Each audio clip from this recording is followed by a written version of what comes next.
यहाँ आपको शाहिद अफरीदी के इस बयान की टाइमिंग देखनी चाहिए। ये बयान ऐसे समय में आया है जब अरब के मुस्लिम देश इजराइल के खिलाफ एकजुट हो रहे हैं और इस सब के बीच पाकिस्तान भी भारत को इजराइल की तरह पेश करना चाहता है। आप इस मानसिकता को समझिए जो हम आपको बताना चाह रहे हैं। इस मानसिकता में यह शामिल है कि भारतीयों को, भारत को मुस्लिम विरोधी बताया जाए, जैसे इजराइल के खिलाफ लगातार पूरे विश्व में और खासतौर पर मुस्लिम देशों में जबरदस्त तरीके से गुस्सा फैलाया जाता है। ठीक उसी अंदाज में इजराइल के साथ भारत को खड़ा करना, यह है सोच शाहिद अफरीदी की। कतर के दोहा में इस इजराइल के हमले के बाद अब जो ऑर्गेनाइजेशन ऑफ इस्लामिक कोऑपरेशन है, इसकी गंभीरता को देखिए। ओआईसी जो देश है उनका एक आपातकालीन शिखर सम्मेलन हुआ है जिसमें दुनिया के कुल 57 मुस्लिम देश शामिल हैं। इन देशों ने आरोप लगाया कि इजराइल की सेना गाजा को रहने लायक नहीं छोड़ना चाहती और अब वो इजराइल के खिलाफ एक बड़ी योजना बनाएंगे। ये योजना क्या है?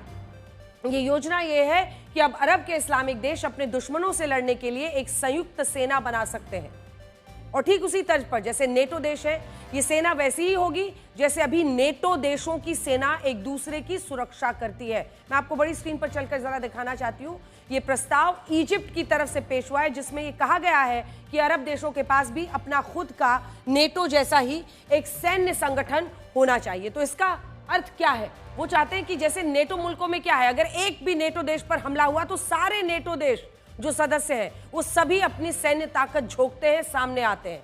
नेटो जैसा सैन्य संगठन अगर ओआईसी बनाना चाहता है, जिस तरह नेटो के 32 देश में से किसी पर भी हमला हुआ तो नेटो के सभी 32 देशों का हमला माना जाता है, ठीक उसी तरह अरब के मुस्लिम देश भी अपना एक ऐसा सैन्य संगठन बनाना चाहते हैं जो युद्ध और संघर्ष की स्थिति में उन्हें एकजुट रखे। उदाहरण के लिए देखिए, उससे पहले हम आपको बताते हैं मुस्लिम देशों की जो संयुक्त सेना है वो कैसे। इजिप्ट ने यह प्रस्ताव पेश किया है। नेटो जैसे संगठन की योजना की बात है, एक देश पर हमला सभी मुस्लिम देशों पर हमला माना जाएगा और ये जो पूरा आप देख रहे हैं यहां पर हिस्सा है, ये जो मिडिल ईस्ट वाले तमाम मुस्लिम देश हैं ये सब इसमें, और ये आता है यहां पाकिस्तान तक। तो ऐसे में ये ओआईसी मुल्क जो है, उदाहरण के लिए अगर लेबनान पर हमला होता है तो, या फिर इराक पर हमला होता है, या फिलिस्तीन में गाजा पर हमला होता है, तो यह हमला सभी अरब देशों पर हुआ हमला माना जाएगा और ऐसे में जो भी देश ये हमला करेगा उस पर ये सभी देश एक साथ टूट पड़ेंगे। इस प्रस्ताव में लिखा है कि अरब लीग में जो 22 देश हैं, शुरुआत में वो अपनी एक संयुक्त सेना बनाएं और इस सेना की अध्यक्षता हर साल एक एक करके सभी 22 देशों को सौंपी जाए। आप देख रहे हैं तरीका वही है। 2015 में भी आया था ऐसा प्रस्ताव। ऐसा हुआ तो नेटो के बाद दूसरा सबसे मजबूत संगठन यही होगा। इसी तरह का प्रस्ताव ये पहले आया था 10 साल पहले। क्या है ये प्रस्ताव? अरब लीग के 22 देश संयुक्त सेना बनाएं, अध्यक्षता हर साल रोटेशन से बदलती रहे और यहां पर यही वो तमाम देश है, ये वाला हिस्सा जो आप देख रहे हैं इसमें ये तमाम 22 जो मुस्लिम देश हैं वो ओआईसी के मेंबर्स हैं और वही इस सैन्य संगठन के भी मेंबर्स होंगे।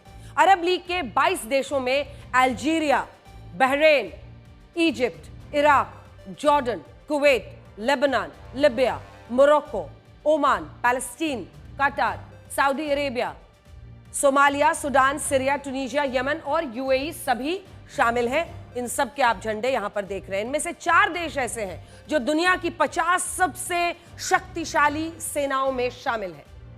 सोचिए आप, 4 ऐसे देश जिनमें आप देख रहे हैं इजिप्ट सबसे पहले आपके सामने है, सबसे ऊपर 19 नंबर पर है। अरब लीग के देशों की सेनाओं की जो रैंकिंग हम आपको दिखा रहे हैं, इजिप्ट 19 नंबर पर है। उसके बाद 24 नंबर पर है सऊदी अरब, 26 नंबर पर है अल्जीरिया और 43 नंबर पर है इराक। हालांकि अरब लीग का एक भी देश इजराइल की सेना के आगे नहीं है। इजराइल की सेना दुनिया की 12वीं सबसे शक्तिशाली सेना है।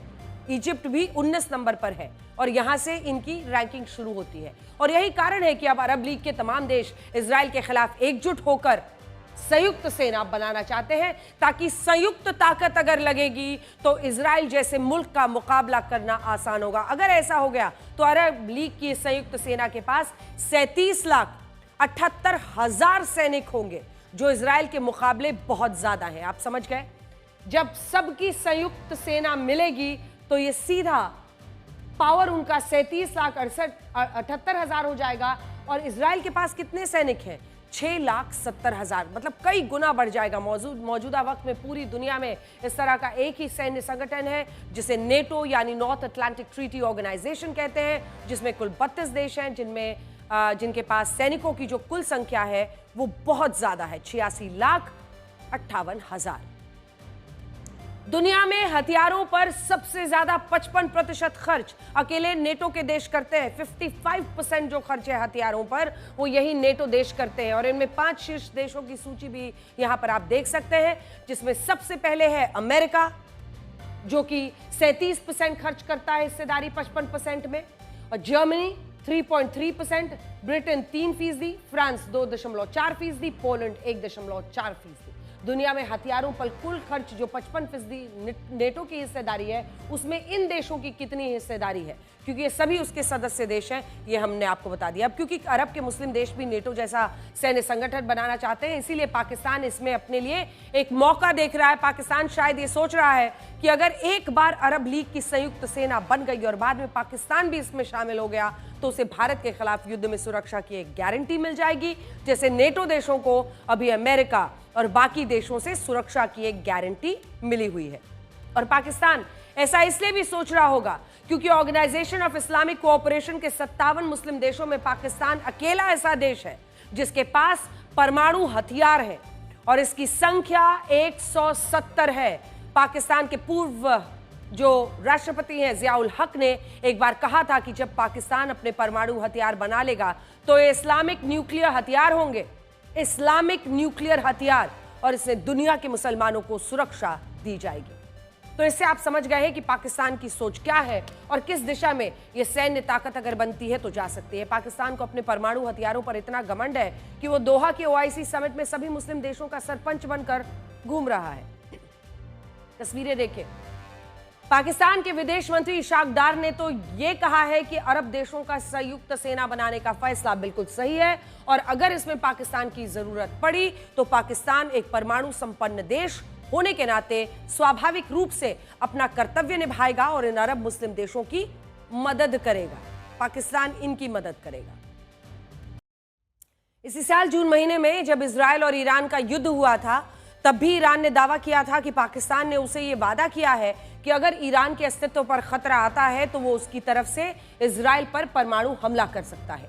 लेकिन बाद में पाकिस्तान ने इसकी पुष्टि नहीं की थी, और कहा जाता है कि इजराइल को अमेरिका के समर्थन और राष्ट्रपति डोनाल्ड ट्रंप के दबाव के कारण पाकिस्तान ईरान की मदद के लिए आगे नहीं आया था।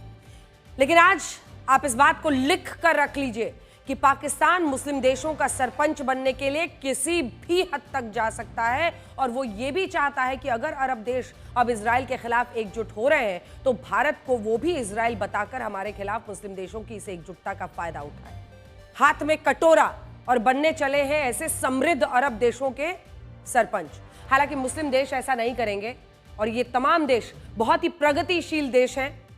अब तक भारत को मुस्लिम देशों का पूरा समर्थन मिला है, और पाकिस्तान का साथ सिर्फ तुर्की और अजरबैजान, इन दो देशों ने दिया है।